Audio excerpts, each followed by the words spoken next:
kia koutou, ngā mihi nui e te whānau mahara, ko Janet Bailey aho, ko Kai Whakahari ki toi mahara. Welcome to friends, supporters, and those of you who might be new to Mahara but are interested in Frances Hodgkins, you're in for a treat today.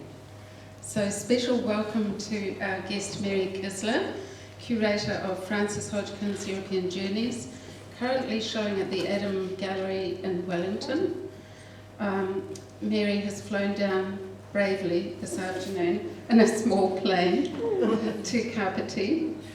So thank you, Kevin, for picking her up to present this special talk to you. And then we're driving back into Wellington and she's flying out of Wellington City, and it's going to be so busy there tonight. It's really great. So special welcome to our patron, Gillian Lady Dean, also our #1 friend, and her guests, Chris McGrath and her sister Caroline. Welcome to you both. To Chairman, Professor Les Holbrook, Secretary Kevin Ramshaw, and Board Member Gordon Schroff. Other special guests, one or two might still be coming. Priscilla was coming, but she's unwell. Priscilla Pitts and Margaret Taylor, we were hoping to see from Palmerston North. But we do have apologies from the Field Collection trustees who are away this weekend. And I also want to especially thank the Dean Endowment Trust for their ongoing support for our work with the Field Collection and other special projects. It makes a big difference to what we can achieve with our current resources. And also thank you to our wonderful volunteers working away upstairs and at the front entrance, Anna Upton, Shirley, and some new volunteers, Maria and Lily, and old hands. Thank you very much, Amanda and Di, for coming to support us today. Also want to thank and acknowledge Christina Barton, Director of the Auckland Art Gallery at Victoria University, for her cross-promotion of our show and her offer to the Friends of Mahara for a personal guided tour of Frances Hodgkins' European Journeys, which is showing there until December 12th. So this is the last venue of this big, wonderful, special exhibition, the last venue of its national tour. So please do just let me know if you're interested and we can organise something for you. So just a few words to introduce Mary. Mary Kisler is a New Zealand curator, author, art historian, and Radio New Zealand art commentator. So if you've heard her chats with Kim Hill, they're great, very entertaining. She is best known for her publications, which included Angels and Aristocrats, Early European Art in New Zealand Galleries, and Finding Frances Hodgkins, which was published last year, but it's still going strong. And we have some copies here if you would like to purchase one and get it signed by Mary. And of course for the major publication with Auckland Art Gallery for Frances Hodgkins' European Journeys. She was curator there at Auckland Art Gallery, Toi Otamaki, from 1998, then was made Senior Curator, Mackelvie Collection, International Art. In that role, she spent 10 years travelling, researching and curating Frances Hodgkins. And despite being technically retired now, that is an ongoing project.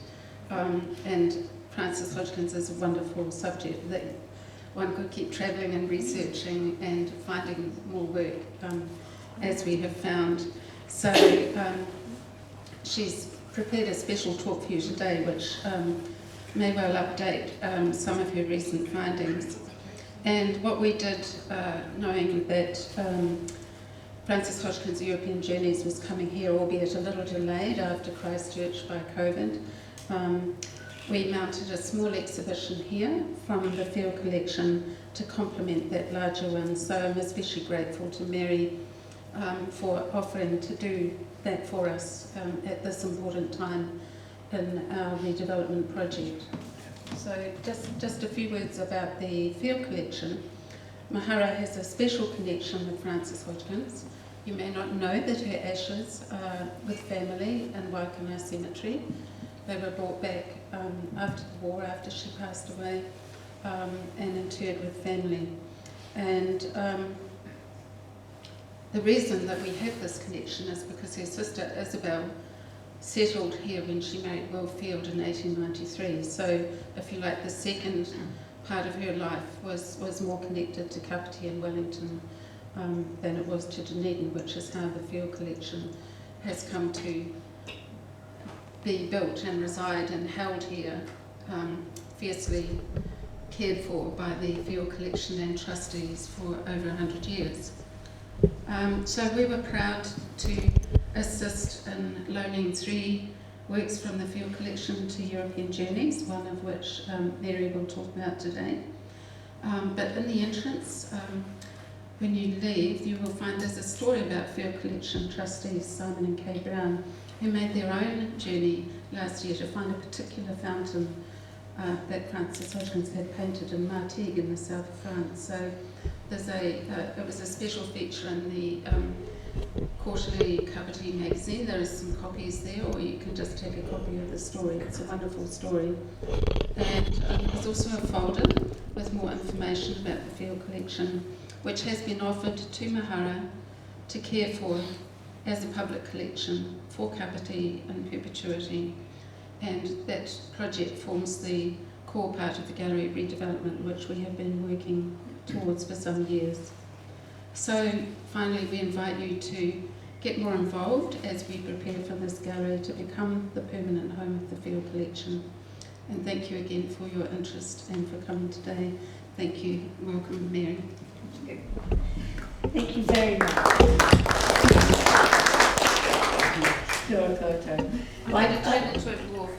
I called this talk Waiting for the Train because after Hodgkins moved to Europe, she travelled on average 6 times a year, i.e. packed up and moved 6 times a year. So she never had a base for most of the time that she lived in Europe, apart from during the 2 world wars when she was forced to stay in one place. And I'm just going to focus today on that period between 1901, when she first lands in Marseille, having travelled from New Zealand and been extremely ill on the boat. They think possibly she had cholera, which she contracted in Colombo, and it certainly was a kind of curse because she finally was operated on for a duodenal ulcer in 1941, and she put up with terrible stomach troubles all the time until that time.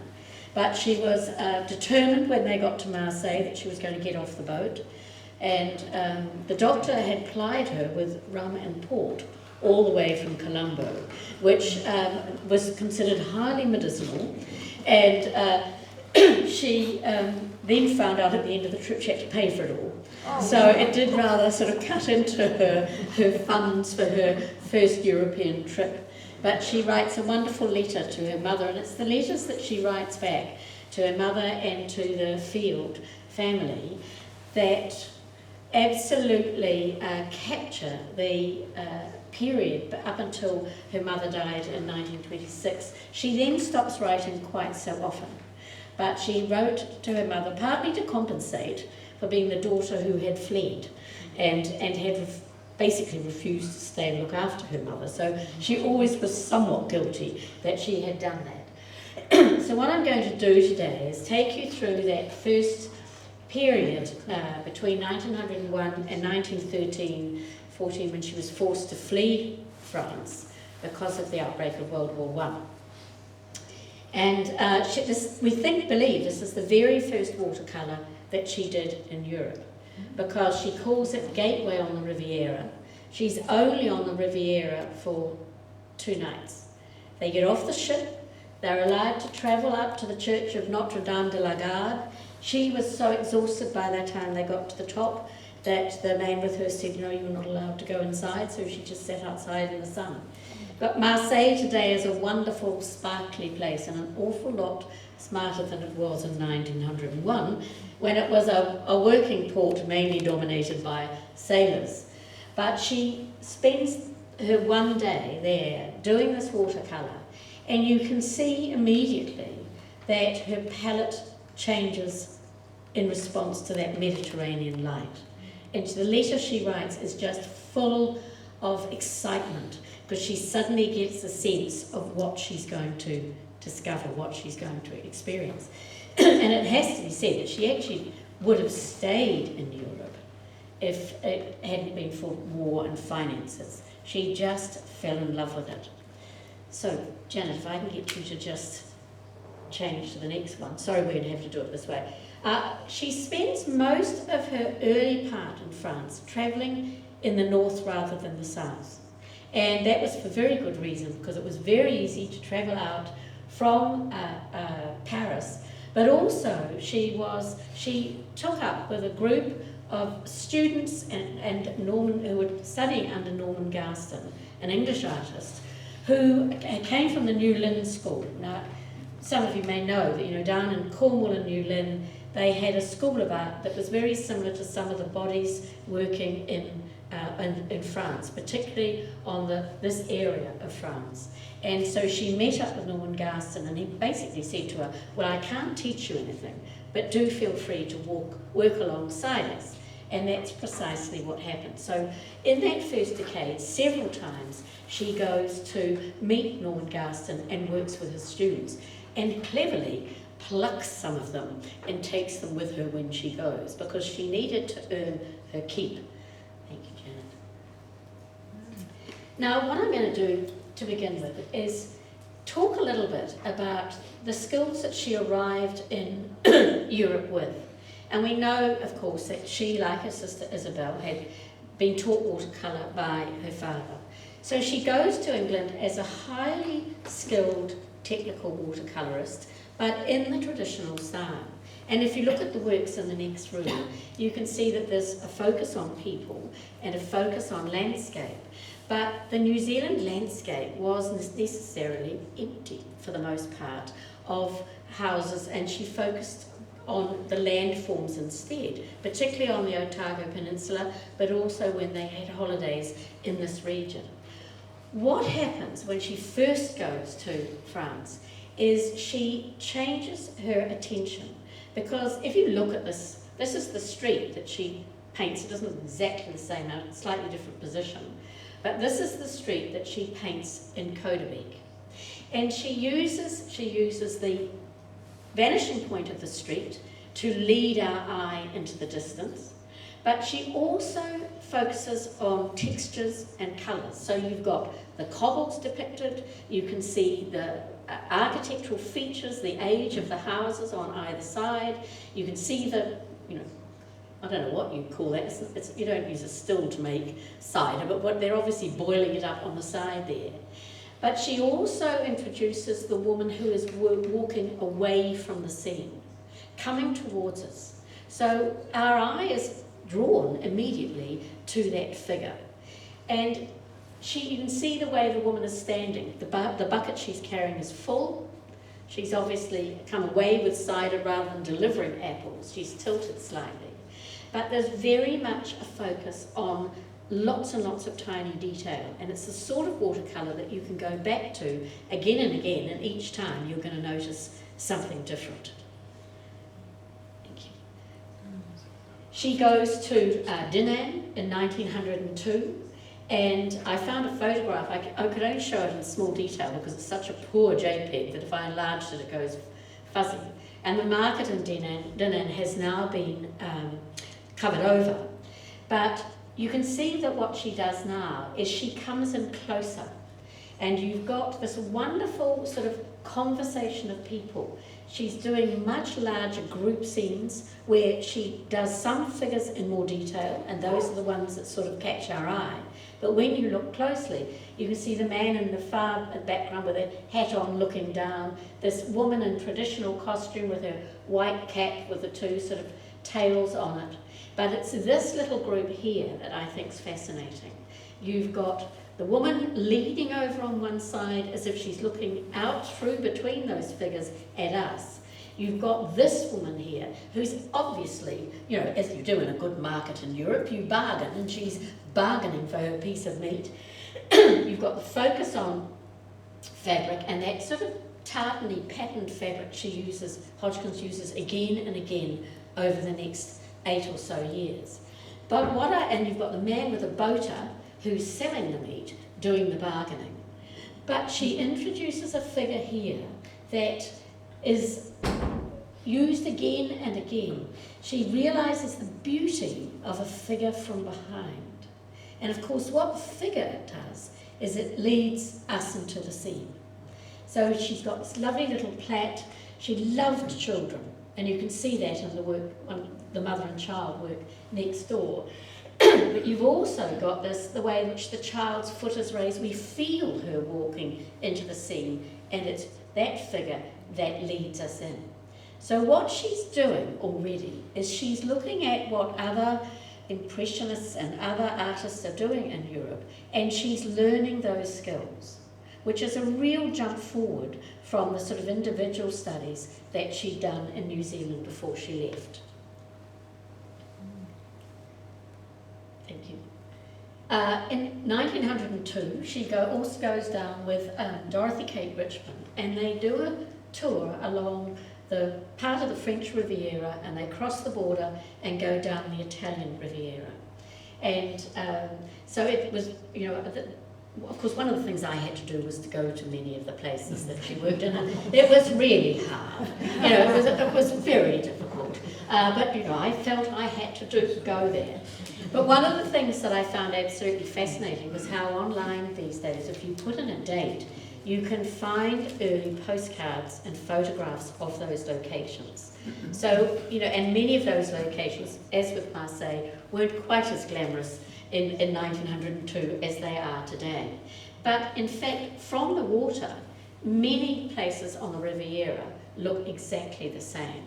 You know, the new houses are up the hills and tucked behind in the valleys, but along the waterfront, the buildings are very much the same. And when I went to San Remo, I actually went with Catherine Hammond, who was our research librarian. And like Hodgkins, it's so much nicer travelling and researching if you've got somebody else to research alongside. So we had a very lovely time there. But what I really wanted to point out on this particular screen too is that you see Hodgkins producing two kinds of works. The immediate sketch, where time is of the essence because the weather changes, the light changes, you're trying to capture the buildings and the reflections on the water and the shape of the boats very, very rapidly, just as you've got in that smaller watercolour on the left. But what she also discovers is that you can stay in the market for a lot longer in some places than in others and really focus on working watercolours up. And when she didn't finish them, they would go back to her room and she would work on them at night. One of the things I discovered was that Hodgkins had the most prodigious visual memory. So she really learned to imprint the landscape and the details that she had seen. So she'd have lots of little quick-fire sketches. Many, of course, are lost today. But those were the works that would trigger her memory when she took her piece of paper back home to wherever she happened to be staying for the night. And the marketplace in San Remo is very much as it was then, today, except that there are two of them, slightly at an angle to one another, and it took us a long time to try and work out exactly where she stood. And this is actually a fountain. You see the steps on the right-hand side. And of course there isn't today they only bring out the covers when there is a market, and that only happens once a week. But the basic architecture remains very much the same. Now, we took the train just as she and Dorothy Kate Richmond did. They had bicycles. Now, as some of you may know from the show, if you saw it when it was in Auckland or perhaps in Christchurch, and it's in the exhibition at the Auckland Art Gallery, you didn't need a passport, but you needed a license. So a bicycle license would do the trick. And in the exhibition, there's her little bicycle license. It had to have your name, it had to have your signature, it had to have your photograph and the model of bicycle. So for some reason that sort of verified who you were. And they could take the bicycles on the train, just as you can today, of course, and they would use them at the different places they stopped and cycle up into the hills looking for good subjects. because it was often much more comfortable doing watercolours in the countryside in a little village street high up than in a marketplace where people are walking past and stopping and staring. I've included this wonder, it's a detail of the photograph that was taken in Holland in 1902. So you've got the photograph of Dorothy Kate Richmond behind, wearing a much more sober hat than Hodgkins. I have to say that is a very foolish hat to be painting in out of doors, because it wouldn't have given you any shade at all. But Hodgkins actually was a bit of a fashionista. She really liked to be wearing the latest fashions, and a hat with a bird in it just happened to be fashionable at the time. But what is so wonderful about that photograph is the energy and the excitement. You can absolutely feel that thing of setting off each morning and looking for the new subject and wondering what you were going to learn that day. Many of the buildings in Anelia and Rapallo are identical today as they were then. Some of them slightly better painted probably, but you can see the influence of that Mediterranean colour. So different to the thatched and the sort of panelled houses that you get up in Brittany. And it was this colour that was going to really influence her work. Now we can... What Hodgkins does at the end of 1902, having done that trip with Dorothy Kate Richmond, is she meets up, first of all, with Norman Garston, and then decides she's going to go to Morocco. And she has to have somebody with her, or mother would have worried. So she travelled with a widow called Mrs. Ashingham. And they had 10 trunks between them. We don't travel with that much stuff today, but she really was surprised that Dorothy Kate Richmond didn't want to go with her. But Richmond decided to stay in San Ramo, and she set off just with Mrs. Ashington, and they took the boat from Gibraltar across to Tangier. Now, it's in Tangier that I was able to, around the time she was in Tangier, that I was able to make a lot more discoveries about who she met and who influenced her. And that's partly because of Dear Dr. Google, because you can put in names now, and because of Wikipedia, you can find information about all kinds of people. Now, people would have read her letters, when they came back here, and they probably wouldn't have had a clue who she was talking about. And I certainly didn't when I read the edited letters years ago when Linda Gill's wonderful book first came out. But we now have transcribed all the letters that we've been able to have access to, and these are all on the Frances Hodgkins website, which I hope all of you at some point have had a look at. It's called CompleteFrancesHodgkins.com. And you can do a word search, and up come the letters that the names that you find. I'll just have a swig of that because it's good for my throat. Now, when they first arrived in Tangier, and you've got to sort of imagine what it must have been like. You got rowed in from the boat in a kind of longboat with your 10 trunks and anybody's chickens, whatever happened to be being unloaded at the time. And Hodgkins is very funny in her description of what that experience was like. And she and Mrs. Ashingham took a hotel right near the Medina in Tangier. I don't know how many of you have been to Tangier, but it's just as exotic today as it was then. And but it was incredibly noisy, and so they decided to move. They were given a recommendation, and they moved to the Villa Valentina. And I found this postcard online, which is overlooking the sea. And when she was there, she meets Victor Count Folio de Crenville-Poutet, who was the Austrian legate to Morocco. Now, he was, as you can see from his photograph, a man who took himself extremely seriously. But he reminded her of her father. Now, one of the trunks that had travelled out to Morocco of Mrs. Ashington's actually had a ball gown in it. But Hodgkins did not have a ball gown. So she couldn't go to all of the events that were put on by the European community in Tangier. So when Mrs. Ashington was off at a ball, she would spend her time tidying up the Count's prints. He was a great print collector, and she said it reminded her of being back in Dunedin with her father. It was one of the jobs that she liked to do for him because, of course, he too was a print collector. Now, interestingly, she only makes one mention of the Count's extremely beautiful daughter, who at the time was quite young and somewhat of a rebel. And I would have thought that she and Hodgkins would have completely bonded, but there's only one mention. But Herminia actually grew up to become a writer and to become a communist.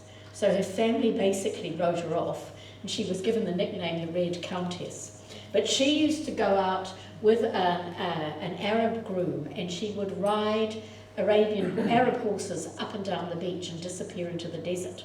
She could outstrip her groom, and he couldn't keep up with her. So I've done a lot of research about her because I thought she was such an interesting character. However, there was another couple, yes, if you go on to the next slide, who spent an equal amount of time with Hodgkins, and they were not liked by the Count.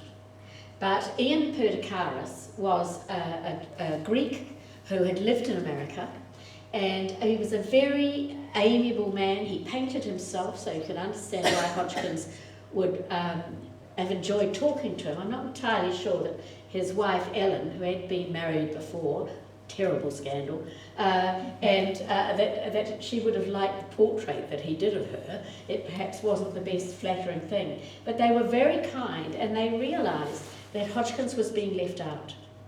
And so they invited her to their country house, Idonia, which is up in the hills out of Tangier. And Hodgkins writes this wonderful description of them riding out there on mules and going up along Treed Drive. It's all overgrown now, and the house looks as if it's completely derelict. But in those days, there were peacocks strutting round on the lawn, and a great feast had been laid out on the table. And I think what it indicates is people liked Hodgkins. She was intelligent, she was articulate, she was witty, but she also believed in herself. And there's nothing like having some self-confidence to draw people to you. And that's absolutely what happened. She then, she spends quite a lot of time painting in Tangier. She met Alfred East, who was an Orientalist artist, really of the old school. And a friend of his said that, told her that he always recommended painting in doorways because nobody could get behind you. So you couldn't be interrupted in quite the same kind of way. But she did some wonderful studies of the markets, and I was just delighted to find these very early postcards. One of the great things about the exhibition, and also these works are part of the Hodgkins photographs in the online catalogue raisonne, she started collecting printed postcards, and sometimes they were triggers for works that she then worked up later. She didn't copy them, but they were great sort of visual triggers. They helped her visual memory. And so she paints the great arched gate, Bab el-Fas, which you can see in both of these images. And she met the Thurmans on the ship coming across from Gibraltar by chance. And Mr. Thurman gave her £15 and said, please would you paint a watercolour for me? Now, £15 in those days was a lot of money. It was a very generous gift. But of course, the Thurmans were delighted to find somebody from Dunedin sort of also going to Tangier as well. And Hodgkins ended up doing two versions of the Orange Sellers, which you can see on the bottom right. She did one for the Thurmans, and then when she came back to New Zealand at the end of 1903, she actually did another one, which remained in New Zealand. Now, here's two of the surprises. Well, actually, there's three of the surprises on this slide here. Now, some of you will know that in 2007, the Auckland Art Gallery was approached and offered a cache of watercolours done by Hodgkins that had been done at some point during this 10 years when she was in Europe, when she was in France and the Mediterranean. And she must have left it behind when she went to England at the beginning of World War I. These works were the first trigger for me to realise that we didn't know enough about the whole breadth of Hodgkins' oeuvre.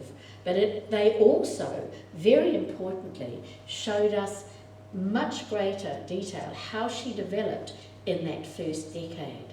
The work in the middle, Mother and Child, is from that group. And one of the letters when she's in Tangier, she says, she writes to Dorothy Kate Richmond, I think it was, and she said, I met this wonderful Spanish mother and her child. Now think about it, you couldn't actually paint the Arab women. They were kept indoors. They were, it was very, very difficult to have access to them. But a Spanish woman didn't have the same constraints. But if you look at that particular work in the middle, which is done in 1903, and then you go around and you look at the beautiful mother and child in the room next door, you can see the same sensitivity to the subject matter.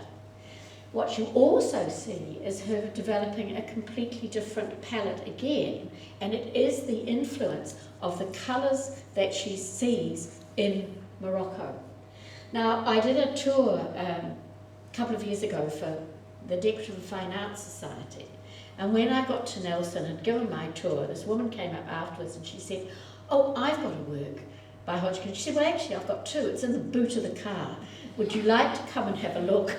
And she opened the boot of the car and took out a pillowcase, and inside it was an almost abstract scene of some flowers and some stylized trees in a beautiful bright blue.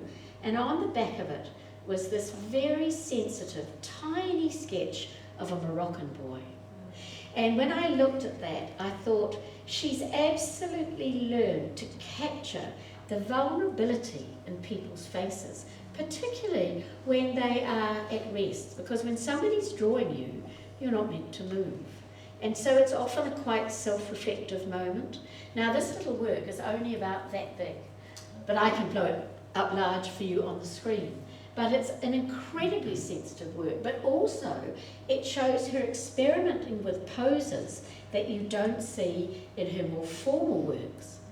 2 months ago, I got an email from a man in Glasgow, and he said, I've got a work that I think is by Frances Hodgkins, and that is the work on the right.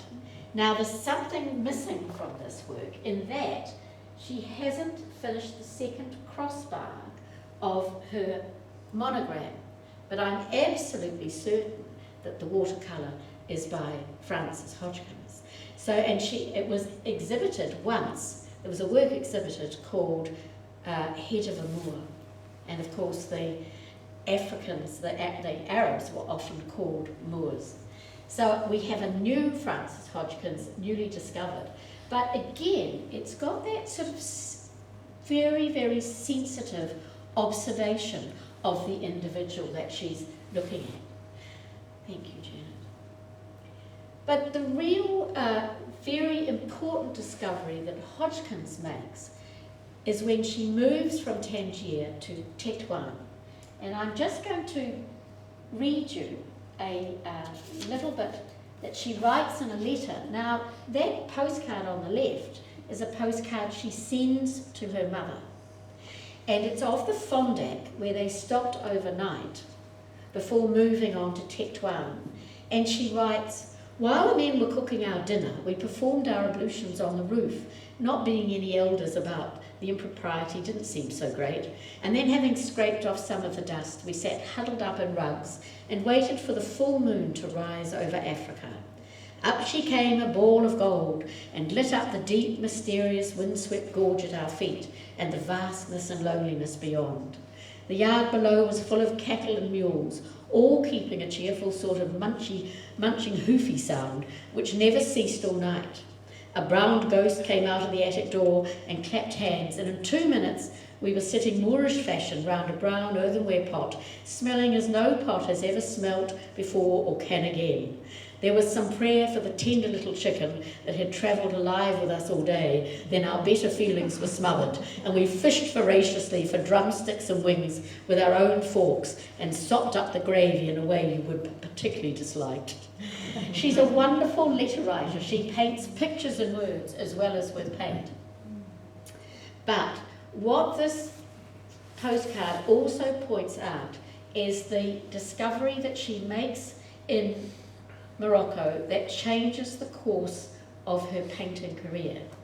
Now, already she'd heard some of the discussions about what was happening in European modernism. You know, in the 19th century, Baudelaire had written that, you know, all art must be about the everyday world, not about the past. Whereas all the academies, of course, had looked to Rome and looked to Greece. You looked at the artists who'd come before you, you imitated them. But you didn't move off on your own, although of course you ended up with a kind of, if you think of somebody like Caravaggio, with a signature form of painting. But this notion that you looked at the world around you became absolutely key for modernist painters. And I think Hodgkins first learnt that when she studied under Gerolamo Nerli in Dunedin, before she later left for Wellington and then for Europe. But what is so important when you look at that work, and she reflects this in her letters, is these building are blocks. They are simple block-shaped forms with very, very little decoration. Think of that street in Dinan with the thatching and the gabling and the, you know, the panels and the cobbles. Those scenes are crammed with tiny detail. What she does in Morocco for the first time is she starts to look at these simple forms, but more importantly, she looks at the way the light moves up a plain face. It's like looking at a wall in a gallery. You know, if you look around this room, you see the shadows that are cast behind some of the sculptures. So she starts to look at form in a different kind of way. And then when she gets to Tetuan, and she writes to Dorothy Kate Richmond, I don't know why we stayed in Tangier, we should have just come here straight away. Because it was a smaller city, a walled town, and you could sit in the street much more easily without being harassed. But also, they have these wonderful sort of pergolas held up by poles, and she realised that the diagonals would add a kind of dynamism. So these start getting introduced to her structures from then on.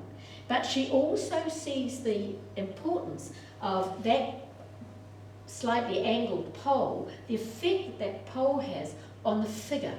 So the child coming towards you, and he's, you know, the hood of his burnous is pushed back, it somehow changes the dynamism.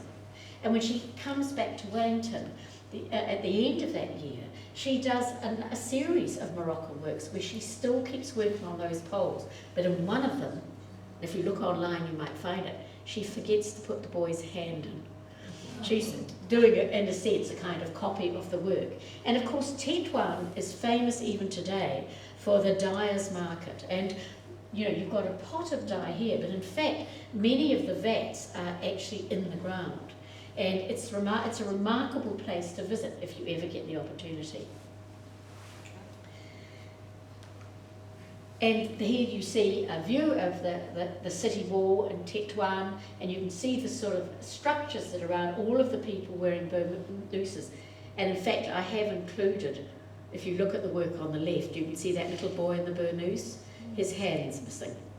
But she's built that figure up, and all of those figures, from watercolours that she's already done, and she simply plucks them from the different works, the studies that she's done, or the finished paintings that she's done, and she recreates another work. She has this phenomenal ability to do this, but you can see that that work on the left is much sketchier. The other thing, of course, and this is what she discovered in that very first watercolour in Marseille, is an archway or a big doorway can either give you a deep void or it can lead the eye through. And this also becomes a recurring motif. Thank you. She comes back to New Zealand for that period of 2 years, during which time she gets engaged, and then the engagement is broken off. And then she goes back to Europe, stops very briefly in London, and goes to Venice. Now, needless to say, that is a contemporary map that I have found, but where it says Villa F, that is Casa Frollo. And Casa Frollo, even in 1906, was actually quite a smart hotel with beautiful frescoed walls, a fantastic, very high ceiling in the salotto. Right, it's on the Giudecca. And she went with the purpose of teaching. So the students that she taught 3 years before all came from England and from parts of France and met her there. And they worked there for, as you can see, she arrives in April and she finally leaves on the 19th, around about the 19th of July.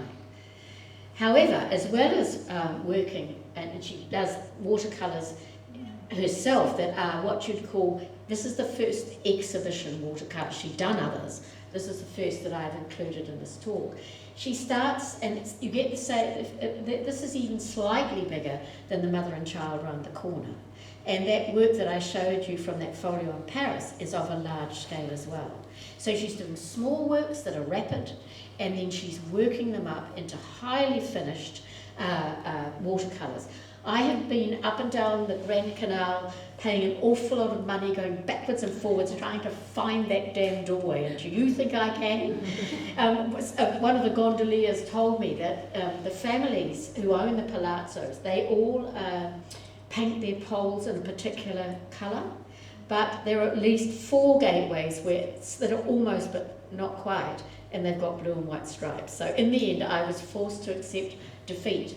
But you can see she's got this photograph on the other side, and this is when bridges start to become a major motif in her work, and continue to be so right up until the very last year that she was painting in 1946.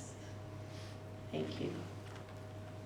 But in the end, the crowds, even in 1906, were too much in Venice when you're trying to teach. So she packed her students up and they went to Chioggia. I don't know if any of you have been to Chioggia. People think it's hard to get to, but in actual fact, it's so highly organised. You get the ferry, you can get it from the Arsenale or from San Marco. You go across to the Lido, the bus waits for you, you get on the bus goes along, it gets on a ferry itself, goes across a tiny canal, goes to the other end, there's another boat waiting, and then you get to Chioggia. And Chioggia has often been called a little Venice, and it's absolutely exquisite. So next time we're allowed to travel, next time you go to visit, I really recommend it. You can do it in a day, but it is the most beautiful fishing village. And there Hodgkins starts to do these much grander studies of fishing boats. And she'd done lots of sketches of fishing boats, but these again are highly worked up paintings. She loved the red sails, and I write about it in Finding Frances Hodgkins. All around the Mediterranean and down the coast from the Brittany coast, the fishing boats have a sort of ochre red sails. And I think, if I remember rightly, urine has some part to play in the making of the dyes. It helps to set the dyes. But she loved the strongness of the colour. And you can really see the effect of the light. But what she also is doing is looking at the effect of light on water. And light in particular becomes a major focus of her entire painting career. It's finally, she goes from Venice, she goes back to England, she goes to Holland. And her works in Holland are lovely, but they're quite traditional. And she realises that the stimulus she needs has to be found in Paris. And it's only because she wins a prize, which gives her, she wins first prize with an Australian artist, Thea Proctor, which gives her the money. It's an exhibition, a competition, in watercolour competition in Paris, and it gives her the money. It's a Franco-British competition. It gives her the money finally to move to Paris. She travelled through it before, but Paris even then was really, really expensive. And she first of all takes a room in Rue Vanneau, number 85. And this is when she confronts what has been her sort of bogeyman. She knows if she's really going to make it as a professional artist, she has to perfect the painting in oils. So she studied, this is one thing I do not understand, because she signs up to study under Marcel Barreneau, who was a symbolist painter who, as you can see on the right, was extremely fond of painting sort of elongated nudes, and she goes to study the nude because it's only by studying the nude that you can understand the structure of the human body. But his style of painting was or subject matter was very, very different to hers. But one of the things that I noticed in this work is he does these wonderful skyscapes. And what then starts to develop in Hodgkins' work is a greater focus on atmosphere, on atmospherics. Thank you, Janet. Now, the work on the left, don't worry about the April, that's going to arrive in a minute. The work on the left, Hilltop, is well known because it's in Te Papa's collection. But when I went, can you just tap the same button again? I thought we put a trick in to wake you up. We discovered in a private collection in Australia a second version of Hilltop. And this, if you saw the show in Auckland, you'd have seen both of the works. And unfortunately, the thing is, when families own these artworks, they love them and they don't want to part with them for too long. But the family in Australia were related to Judge Rich, and Judge Rich had married a relative of the Hodgkins family, and Judge Rich was a great supporter of Hodgkins all the way through this period. And so I was absolutely fascinated with the way in which he handles the sky. If you think of Marcel Barreneau, you can see a similar sort of treatment, that great volume of atmosphere that she introduces to some of her watercolours from now on. But it was only when I was in Paris a year and a half ago that I went back to the Musée d'Orsay and they changed out an Impressionist show, that I saw these two works by Monet. And I suddenly thought, she's also been looking at Monet. But what he does is a single study, and he did many of these studies of his model, standing at the top of a hill. And he just calls them, you know, woman with a parasol turned to the left, woman with a parasol turned to the right. But these were on display in Paris, and you could see them at the time. And I'm absolutely certain that they influenced Hodgkins' composition, and particularly that sort of treatment of the figures. But Monet only paints a single figure. Where might the idea of a group of figures have come from? So can we have the next work? Thank you. And then if you press the button again. Look, she does her work in 1909. I had wondered initially, until I looked at the date, because I'm absolutely terrible with numbers, that maybe Matisse had been an influence. But then I started reading up about the performances of Diaghilev and the Ballet Russe in 1909. And one of the things, I mean, he was a totally revolutionary choreographer. And using circular forms was very important to the performances at the time. I think it's possible that Hodgkins, of course, was influenced by Monet, but she was also aware of what those performances entailed with the Ballet Russe. Thank you. In 1910, Hodgkins starts at the end of that year, very briefly, first of all as a tutor, sort of peripatetic tutor, at Académie Colorossi. Now, there were two major academies in Paris that were contemporary, modernist, rather than like the École des Beaux-Arts, which looked back to the past. And the Académie Julienne, where Goldie studied, in Rue du Dragon, and not far away, was one of them, and the other was the Académie Colorossi, which was set up.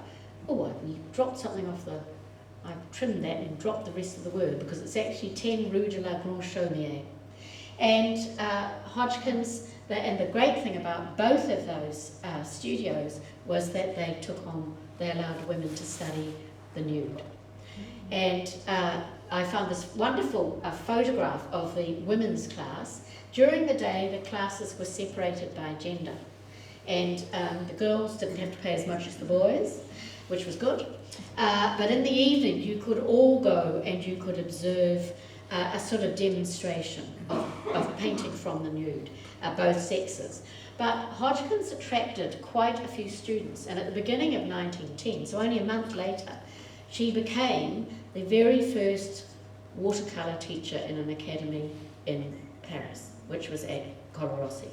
And amongst her students during that year were two Australians, Kathleen O'Connor and Bessie Gibson, the Canadian artist Emily Carr, Owen Merton, and New Zealanders Owen Merton and Sydney Luff Thompson, who then went with Hodgkins, because the school would close for the summer, because Paris was hot and somewhat smelly in the summer, and everyone would flock to the coast. So she took some of her students out to the coast with her.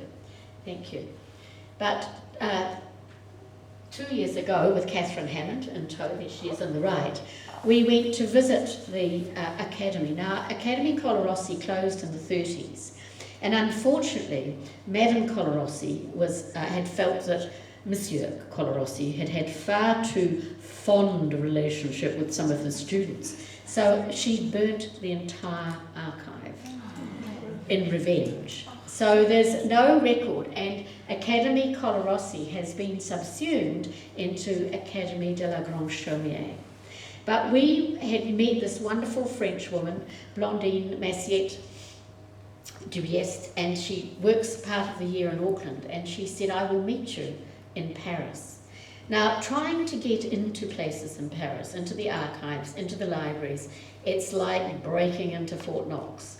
And even she had trouble getting us into the archive at the Musée d'Orsay, but we managed it in the end. But it was so wonderful. These are her photographs. We went to the Academy in Rue de la Grande Chaumière, and we then got a tour, and we were taken out the back and up the stairs, and they knew the history. And this is the room on the right where Hodgkins used to teach. So it's been absorbed into the other academy. Paul Gauguin actually studied at Academy Colarossi, and his studio was in the building next door, as were a number of other artists. Apart from the lockers and the heaters, it's probably structurally pretty much the same. But this on the left is an image of the room where students would go at night, and they would, anybody could come. You didn't have to be an enrolled student, and artists like Whistler, you bought a ticket, and you literally, or a book of tickets, and whenever you could, you would go along. And what you did was you would sit on the tiered seats, and those who were taking classes would sit on these stools. The ones who got there first got the best ones, and you were closest to the model. But it was sort of embarrassing, because this young woman came in and promptly, when we were there, and promptly sat down and started painting. You could see every now and again she sort of go like that, and you could tell that she was quite uncomfortable, that we were observing what she was doing. But of course, in Hodgkins' day, the lamps would have been gas light. So it had been soft and actually really rather romantic. But they had to put lead along the edge of all the benches, because the men wore heavy boots, and some of the women did too, and they would kick the wood and they would all get damaged. And in the men's study room, they had to put hessian around the walls, because the painters used to wipe their brushes on the walls, and it was the only way they could protect the surface. Thank you. The following year, Hodgkins sets up her own school. And she does it she takes a studio in 21 Avenue de Man. And you can imagine that it probably wasn't quite as beautifully overgrown in her day as it is today. But on the right, there's, you won't be able to read that, but when Hodgkins left, her studio was taken over by another artist who set up basically what was a soup kitchen during the First World War, and Picasso and Chagall, all of the leading artists who remained in Paris used to go and eat there, and their studios were in the rooms around. So that was, for me, it helped to fill in the dots of the importance of Paris. Because, of course, this was where the greatest debate about artistic ideas were going on. Thank you, Janet, if I could just get the next one. And we went, Catherine Hammond and I, and Blondine, went to the fabulous archive in the Pompidou Centre. And I found this page which advertises the very famous Fauve exhibition that was held at the Salon Bouton in 4th of November 1905. And of course that was the radical show that tore Paris apart, because it had taken them 40 years to accept Impressionism, and suddenly you had these artists who were using incredibly vivid colours.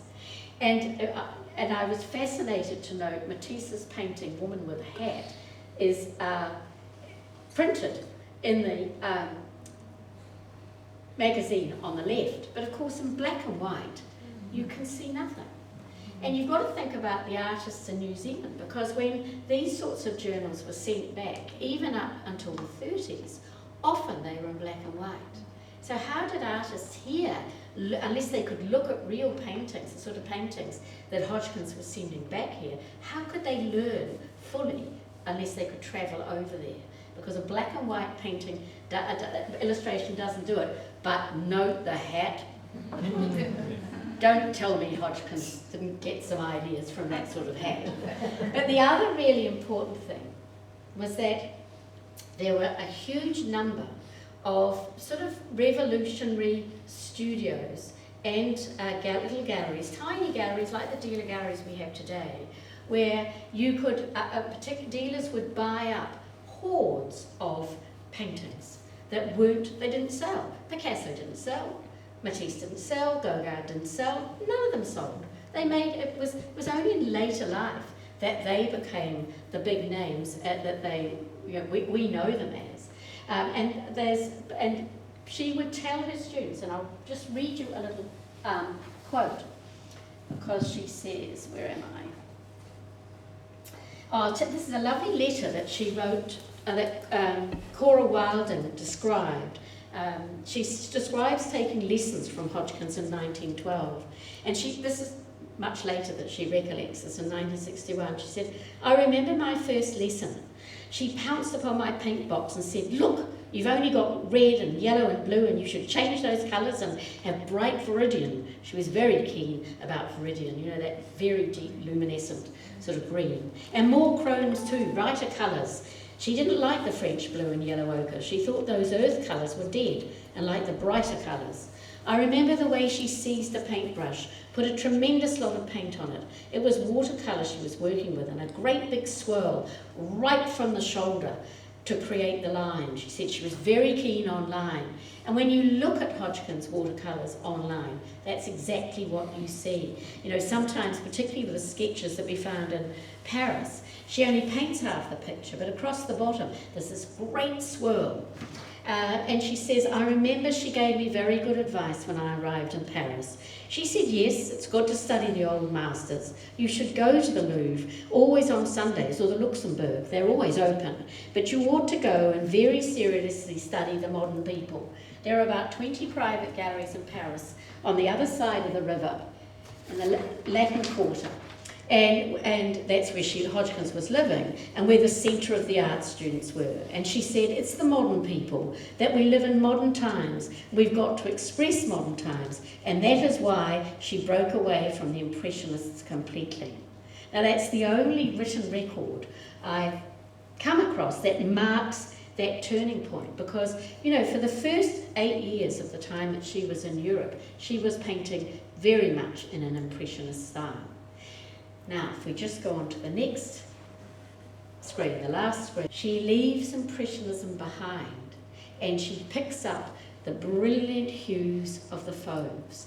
And it's only when you look really closely that you can make out the number of figures in that work on the left. Now, amongst the 20 that we acquired in Paris, this was the only work that was signed. But it was looking, and at the time I had to persuade the director of Auckland Art Gallery that they all were by Frances Hodgkins, which is really what set this whole project up and why I've sort of kept working at it.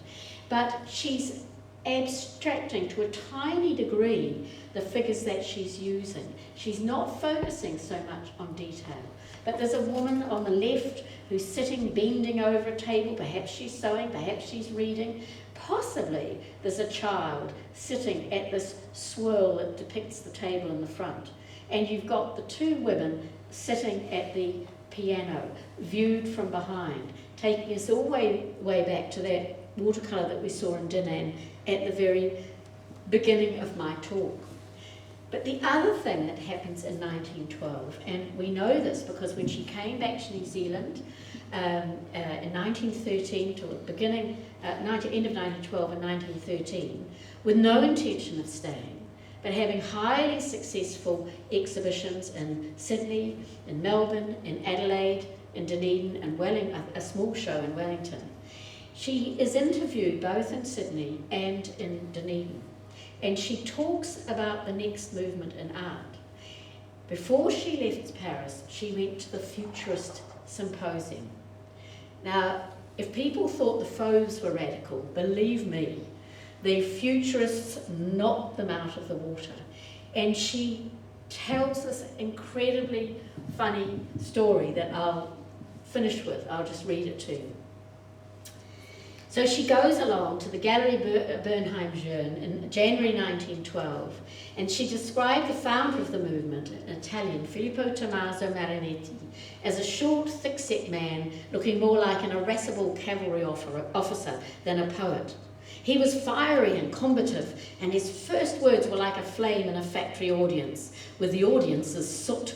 He proclaimed himself a destroying angel, an apostle of destruction. He wanted to wipe out imprisoning traditions, clear away all the masterpieces, destroy the museums and the galleries, particularly in his native Italy. Art schools, academies of all kinds, they must go. Howls from the students. Models must go. Shrieks from the models. But what he then says is absolutely key to the rest of Hodgkins' career. He says, paint ideas, not appearances.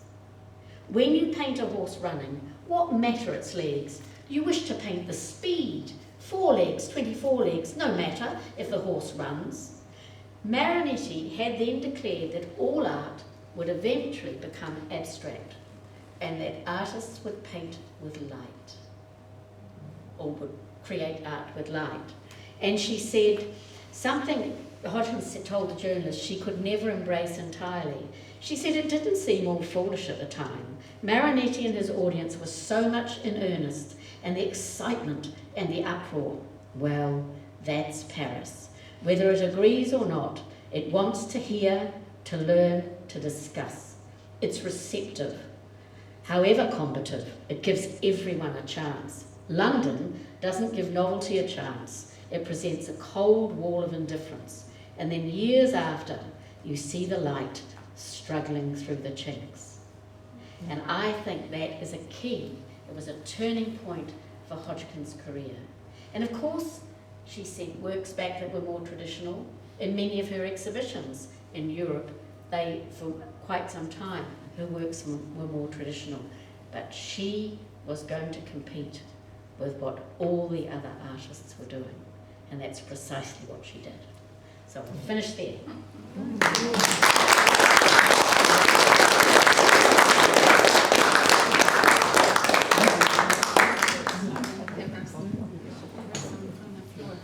Thank you so much, Mary. That was fantastic. Any questions or comments or anything you want to go back to? Yes. I wonder if we could go back to the San Remo picture. If that's going to take any time. Perhaps you might take another question while we get there. I'll just see if we can scroll it. Scroll it down the card.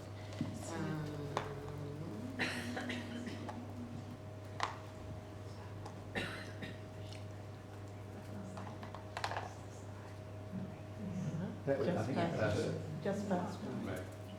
I'm just intrigued, as you were saying, that the bottom part of the picture is fairly conventional. But the sky I find very interesting. It's fascinating, isn't it? And it just seems to foreshadow something. It absolutely does, and it's quite different to the other skies that she's painted. I wondered about that. Yeah, yes. I have not seen another example quite like that. And it's like she's playing with an idea. And one of the other things in this particular work that I think is fascinating is the way she starts to produce windows as almost ghost-like. You know, she's working very, very quickly. She does that again and again for the next 20 years. I found a watercolour the other day in a private collection in Auckland. Probably, I think, you know, looking at your Duanene work next door, probably done at the same time, but slightly different handling. But the windows are treated in very much the same manner. So it's almost like she takes the notion of an oblong, a rectangle, and doesn't bother to work up the detail. But it's that kind of playing with that notion of pure form, and then but still working it through. And of course you've got quite an impressionist effect with the dabs that make up, you know, the trees and things that you've got in the background. Yes, as you move towards the sky, that's right. That goes that way. It sort of starts to break down, doesn't it? But yes, that's quite fascinating about that work. And it really is just a broad brush, very easily laid on with that blue pigment. No, it's terrific. And also this, the way she hasn't bothered with very much detail in the right-hand building as well. So she's always working through ideas, and you know, it takes a long time for her to feel she's absolutely got it. But I think by 1912, what she knew was where she was heading, what she was aiming for. It was going to take her a long time to do it. Do you think the market had an influence there? It partly did, it did. But I think too that you know, thinking about what she said, what Marinetti said about painting ideas, not appearances, she quotes in a letter in the 30s something very, very similar. And when you look at her late works, they're not abstract, but they have abstract elements. And they are also painted often from a whole. She starts to combine locations, so it's not one place. It took me a while to work that one out. It was extremely confusing. I had to meet an 80-year-old in Ibiza for her to say, oh no, it's 2 locations, not one. And it was like a light going on. But of course it's that thing with having done sketches in particular places and taking those drawings back, and then in the winters often working in her studio and just playing through the idea. So she's constantly working with the idea. And I think once you understand that, it's possibly easier to accept some of her later more abstract works, which I know some people find quite difficult. You know, she loves pattern, and she loves colour, and she loves surface, and she loves, you know, children and cows, but they're very abstracted children and cows by the end of her career. I was going to observe that picture of the women running around on the hilltop from South Australia. She's painting an idea there too, yes, because those are new women running around like they're not meant to do. I know. Whereas Monet's woman is standing decorously with her umbrella at the top of a hill. These are active women, and I think. And don't you see that in that photograph of her and Dorothy Cambridge going across that bridge? It's that there's an energy to the way she paints and what she paints that I think is what it's so stimulating in her work. But this it's as though you're not spend long looking at that, and she knows where your attention's going. Yes. And then she's sort of playing with you, really. Yeah. Well, I think she's playing with herself. I think she is. And you know, sometimes these works got sold and sometimes they didn't. So she had them around for quite a long time. Yeah. I mean, she actually had that beautiful study that we've got at Auckland Art Gallery of a Maori, quite a big size, portrait of one of the young women out on the Otago Peninsula, that she had that with her until she gifted it to someone in 1940. So certain works she kept with her, and every time she looked at them, she obviously would think about something else. And she may, of course, also have painted that sky 2 years after she painted the rest of the scene. Right. You know, that's the thing with her. Yes, I wondered whether she finished it in one go. Yeah, you just don't know. Do we know whether she had a convention or a practice of signature only when she thought she'd finished it? Or Often, particularly later when a work was being sold, then she would sign it. But one of the things that has been a nightmare is that she would change the titles, or dealers would change the titles. Dunbar Sloane was extremely fond of adding a new title to a work if he didn't know what it was. Seriously. So it's taken quite a lot of unravelling for the catalogue raisonne. Well, you know, the thing is, how many untitles can you sell? It doesn't have much of a ring to it, does it? So, but you've got to be very careful, because whereas you can use a descriptive term, like with the work, the scene that of course was untitled, that last watercolour of the women playing the piano, we called it untitled, and then in brackets the piano lesson, because it was a descriptor is really useful for tracking, you know, something down. But Dunbar was very good sometimes at going through the letters and seeing something, oh, this looks like that, so I'll just call it. And we had to be quite careful with one or two of the works. So some of the works, when you look online, have 2 or 3 titles. But, you know, he's not the only dealer to have done that, I have to tell you. But Hodgkins, also, well, she says herself in a letter in the late 30s, she said, I always look forward, I never look back. And then, of course, when she was selected as one of the artists to represent Britain for the Venice Biennale, she was told she had to find works from her whole career. So she and her dealers had to absolutely sort of go on a hunt to try and locate works. And then she had to try and remember what they might have been called. Now, we're terribly lucky that Roger Collins and Ian Buchanan. Roger Collins was a lecturer in French, a professor in French at Otago University, and Ian Buchanan was at Auckland University, and he had been very interested in Hodgkins for years. And they did a wonderful project where they went to Europe and they located every catalogue, almost every catalogue, and listed every work that was shown in exhibitions. And we digitised that, so now I can get a work with a title, like with that, the Moorish head. I kept thinking, was this exhibited, so I sort of thought African, Moor, orange, you know, portrait, you try, and there was a head of a Moor that was exhibited once. So then I felt safe about, some of the works I've been shown, I thought, is this a Hodgkins or is it a student? Because some of her students, for a while, painted very much in the Hodgkins style, and it makes it very tricky. But with that particular work, I thought it was so masterful. I just felt very safe in saying that was a Hodgkins, looking at the brush strokes and that other evidence as well. Any other questions?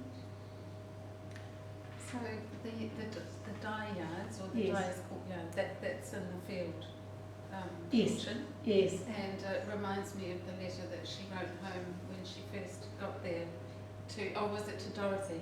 Yes. Who hadn't come with her, Yes. about the colour and the light, and it was just. She said, "Come immediately." Yes, yeah. come immediately. It was like a complete sensory kind of overload, which I think is communicated in Absolutely. both those paintings that you showed. Yeah, the dyer's house is beautiful. It's wonderful work. She did, when you look online, you see she did a whole, she loved it.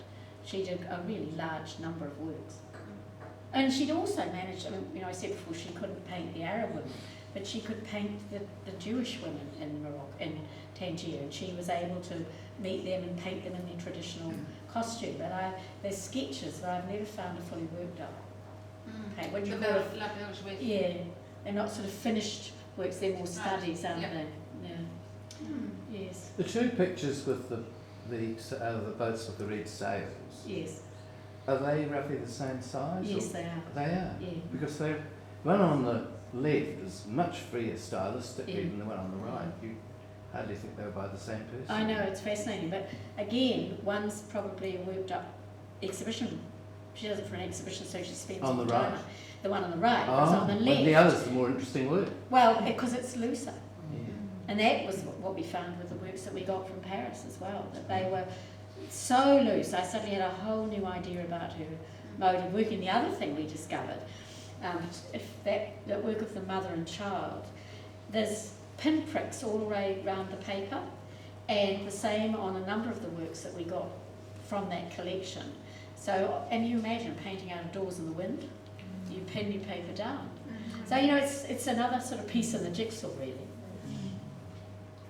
Mary, do you have any idea how many paintings that you know were painted are now lost, and how many might have been painted but aren't even recorded? Do you have any sense of that? We don't know the ones that haven't been recorded, but we do know that in those lists that, the exhibition catalogue lists that Roger Collins and Ian produced, that there are titles that we have not discovered. But that is always my first source. I go straight to that, and you know, if you can find the title, then you know, and if it's got a title, then it really does help. But we know there are works that we haven't found yet. See, the original catalogue raisonne was put together by Rodney Wilson, who was one of the he actually started it when he was teaching art history down at Ireland, Christchurch, and he had it absolutely ready to be published. And from using Eric McCormick, who was the first great scholar of Hodgkins, he gave him all his information. And it was ready to be published, and then the publisher pulled it. And Rodney was busy, he'd come up to Auckland, he simply put it to one side. Well, when we discovered that, there were 830 works that they had. It was an index card with basic information on it, and a black and white photograph. And we're up to, there's more than 1,300, and I'm still, this is why I keep going back as a volunteer to the gallery, because I've still got to keep entering the new works, but every work has to be researched, because you want to be able to list the exhibitions and possible owners and all that kind of thing. But I also know that both in England, well, Lenore is a good example, but in England and in New Zealand, there are works in private collections that we don't yet have. They exist, but we don't have them. And if you happen to have one, you do two things. You can tell me, and number two, you can make sure it's on a very dark wall. Because I have been to collections where works have faded. The New Zealand light is a killer. So if you have something you treasure that's in watercolour, please put it on a shady wall. The shady side of German Street, I would say, is what it needs to be. Did Frances ever do any work in oils? Yes, she did. Towards the end of her... Well, what happened when she left, when she did those, all the time she was in Paris, even though she'd done the classes, she didn't produce exhibition works in oils. But when she was forced in St Ives, where she went for the First World War, she was forced to work indoors because you weren't allowed to paint out of doors. The Coast Guard thought that you would paint the coastline and then you would send it to the Germans and then they'd bombard. So you had, and you know, you could be imprisoned for sketching out of doors. So that's when she had the time to really turn to oils. And the big work that is down in the, it's in the Auckland Art Gallery exhibition, and it was in the touring show from Auckland called the Edwardians. That looks straight back to Paris. It's fabulous. And you can see her, she is working through practicing those techniques. And then she works in oils really almost till the end of her career. But what she really discovers in the 30s is gouache, which is that wonderful intermediary between watercolour and oil. You've got a thicker texture, you can scratch it back, you can do a lot of the techniques that you use with oil, but it dries very quickly. And so gouache really became her favoured medium in the 30s. I know this is a huge question, but briefly, I noticed from the Adam exhibition, which of course not in Auckland before, that she's regarded as what a British modernist. She was. And has a place in British art history. I just wondered how much international interest there is in Hodgkins. Well, we tried to get the show into England, and we had one gallery that was interested, but we needed to get 2 and possibly 3 to make it feasible. And then of course COVID came along. And in a way, because of COVID, it's just as well we had it, because it was a huge amount of work. But I visited the galleries and talked to the directors and all the rest of it. What is happening in England now is they are rediscovering English modernists. I mean, she was asked to represent Britain in the Venice Biennale, not New Zealand. along with Duncan Grant and a couple of other artists as well. So she was considered, and the reviews of the time write about her as being one of Britain's most important modernists. But of course, over time, she's been forgotten. And partly, the galleries will say, well, that's because all the paintings are in New Zealand now. And a lot of them have been brought up and been brought back to New Zealand. But, you know, her time will come, because she should, and there are, it's interesting, a number of the regional galleries in England are now looking at other modernist women artists who have been forgotten about. Because much as I want to go to the Artemisia Gentileschi show in London, and much as I love going to see shows about Caravaggio, I really want to see what the people of the time were doing. And modernism is such a rich field. So there's a lot going to happen in the next few years, I think, post-COVID. Well, at least it keeps the prices down for us in the meantime. Yes, hopefully.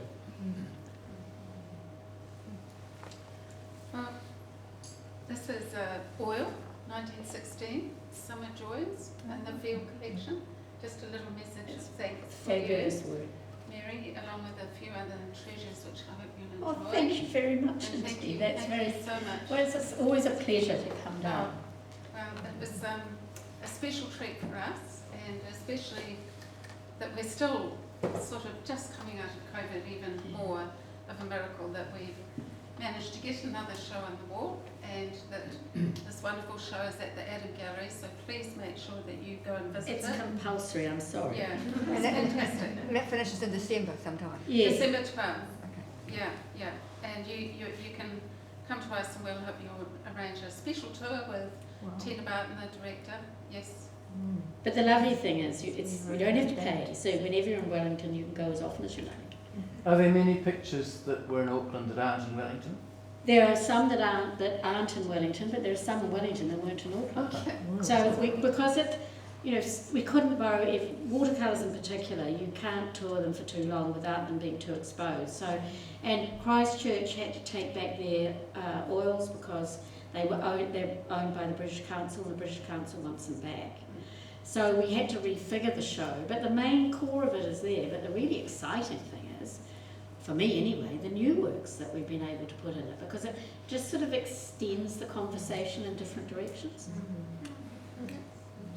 But it, you know, I'm really thrilled with it there. There are about 2/3 of the number in the Adam Gallery that were Auckland. Well, I must did say, having kind seen both, it certainly didn't seem like an anticlimax. No, I don't think it's. I actually like it best, believe it or not. Even though there were three times I did kind of go mad in Auckland, because I was put in all those other contextualising artists as well. I had the space and I could do it, but you could never tour a show that big. It would cost the earth. And the Adam's got the lovely contemporary. Yeah, and that's what that's right. There's a big mural by Imogen Taylor, which is a kind of response to Hodgkins. But in Auckland, and it didn't travel to Dunedin or Christchurch, we also created the 19 Gallery. And in 1934, when Hodgkins came back to England from Ibiza, she was asked to contribute to a show put together by a philanthropist called Sidney Burney. And he was actually raising money for the blind. And he asked all the leading modernists in England to create miniature paintings or sculptures for this exhibition. And it could fit into a suitcase. So wherever it went, you build the little gallery and you put the same works into the gallery, but it could have a different sort of configuration. And Hodgkins was asked to do two. Now, one of hers have disappeared, but this is on display at Pallant House in Chichester, and when I saw it, I wanted it. And it's not often I'm thwarted, but I was thwarted. They said it was too fragile to travel, and anyway, it's still alone. Burney family still own it. So we came up with the idea of creating a gallery, a miniature gallery, but getting New Zealand artists like Richard Albrecht and a lot of younger artists as well to do miniature paintings in response to Hodgkins. So the 19 Gallery is in the window when you go into the Adam Art Gallery, and it's Hodgkins, I think. The reason I love it at the Adam Art Gallery, apart from anything else, is that Hodgkins would be so thrilled. Her show is in Wellington, you know, but she's got contemporary artists in amongst it, and so I think she would be really delighted with that. Yes. Well, we're delighted with your talk. Thank you again so much.